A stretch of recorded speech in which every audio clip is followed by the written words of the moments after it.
Le monde dans lequel nous vivons également, ceux à qui nous prêchons, ils nous racontent une histoire.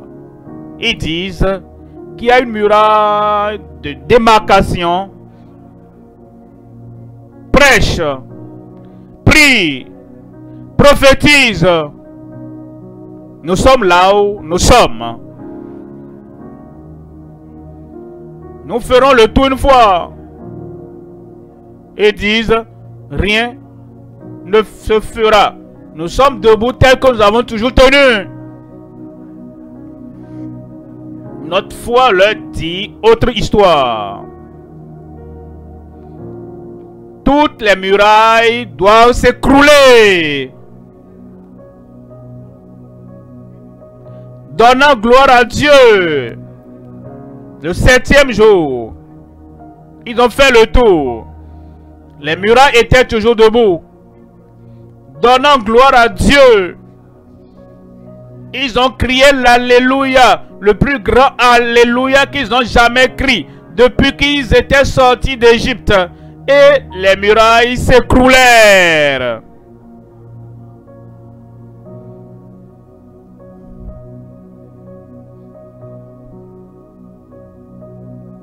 Ça, c'est la foi que nous avons aujourd'hui.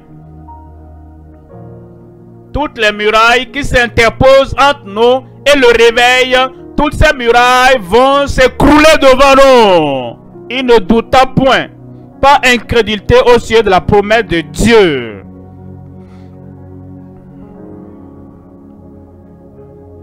Comme Dieu a promis, un réveil pour les derniers jours. Et tout ce que nous voyons autour, essaie de dire, ne te dérange plus. Le monde va de pire, de mal en pire. Et tu espères encore un réveil. Des choses spirituelles ne te préoccupent plus. Continue à prier. Parce qu'il y a une foi qui ne doute point, qui ne doute jamais.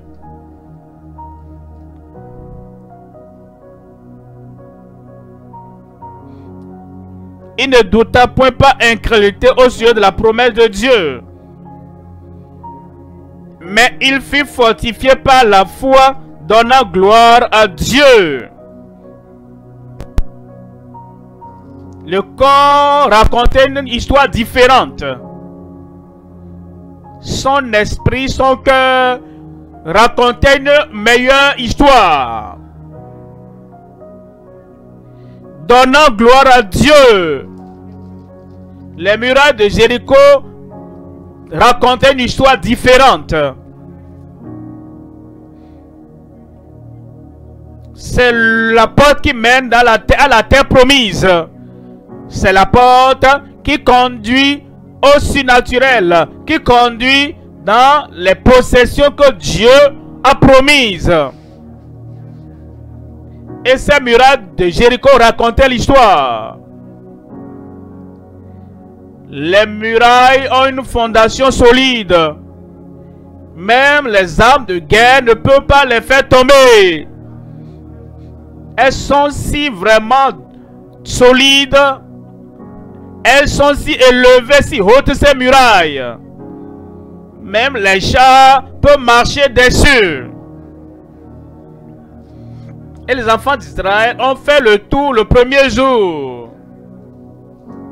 Et les murailles de Jéricho racontaient l'histoire. Nous sommes debout ici. Nous allons continuer à tenir. Ils ont fait le tour le deuxième jour.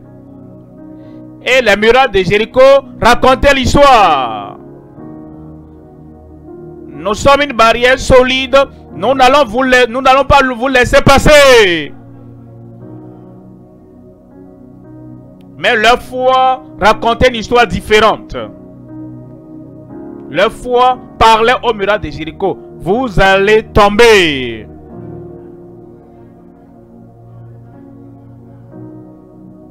Le monde dans lequel nous vivons également,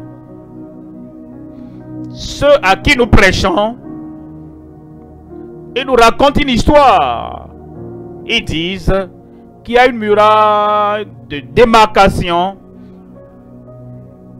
Prêche, prie, prophétise. Nous sommes là où nous sommes. Nous ferons le tour une fois et disent rien ne se fera. Nous sommes debout tel que nous avons toujours tenu. Notre foi leur dit autre histoire. Toutes les murailles doivent s'écrouler. Donnant gloire à Dieu. Le 7e jour, ils ont fait le tour. Les murailles étaient toujours debout. Donnant gloire à Dieu. Ils ont crié l'Alléluia, le plus grand Alléluia qu'ils n'ont jamais crié depuis qu'ils étaient sortis d'Égypte. Et les murailles s'écroulèrent.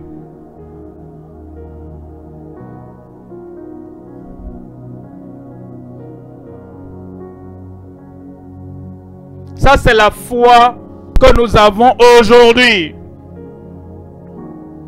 Toutes les murailles qui s'interposent entre nous et le réveil, toutes ces murailles vont s'écrouler devant nous.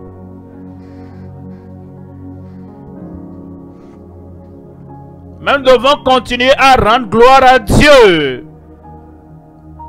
Je me réveille le matin, je dis gloire à Dieu, le réveil est à côté. Je fais mon tour dans l'après-midi, je vois les gens faisant ce qu'ils ont toujours fait. Et je vois les murailles toujours debout là-bas. Et je dis gloire à Dieu, le réveil est plus proche que par le passé. Je vais dormir dans la nuit. Je dis gloire à Dieu aujourd'hui.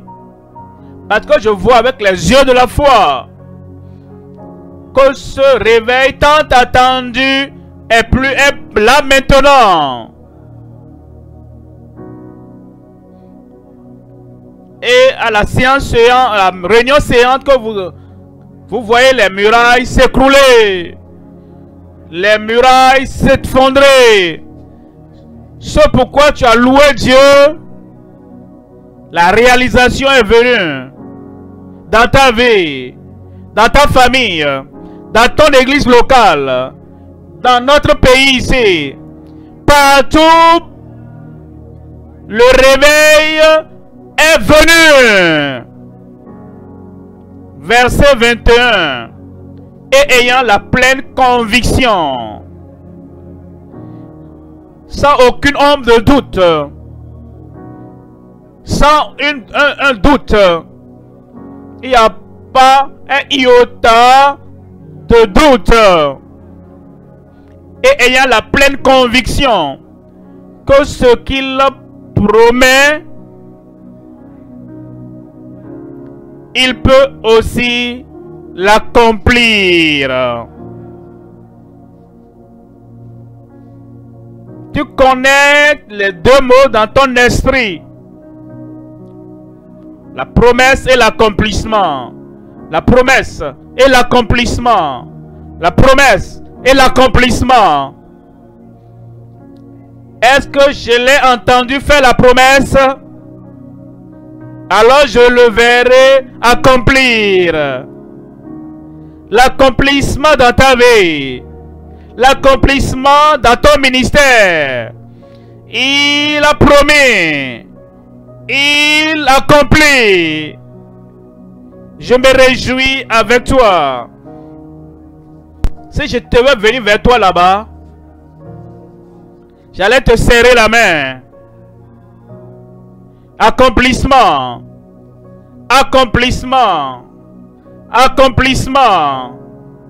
Où es-tu? Serre ma main là-bas, de loin. L'accomplissement dans ta vie. La promesse de Dieu dans la vie est un thème central dans la foi chrétienne. La Bible est remplie de promesses de Dieu envers ses enfants, assurant son amour, sa protection et sa provision. Par exemple, dans Jérémie 29 verset 11, Il est dit car je connais les projets que j'ai formés sur vous, dit l'Éternel, projets de paix et non de malheur, afin de vous donner un avenir et de l'espérance.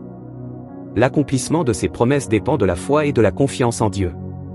Comme il est dit dans Proverbes 3 versets 5 à 6, confie-toi en l'Éternel de tout ton cœur, et ne t'appuie pas sur ta propre intelligence, reconnais-le dans toutes tes voies, et il aplanira tes sentiers.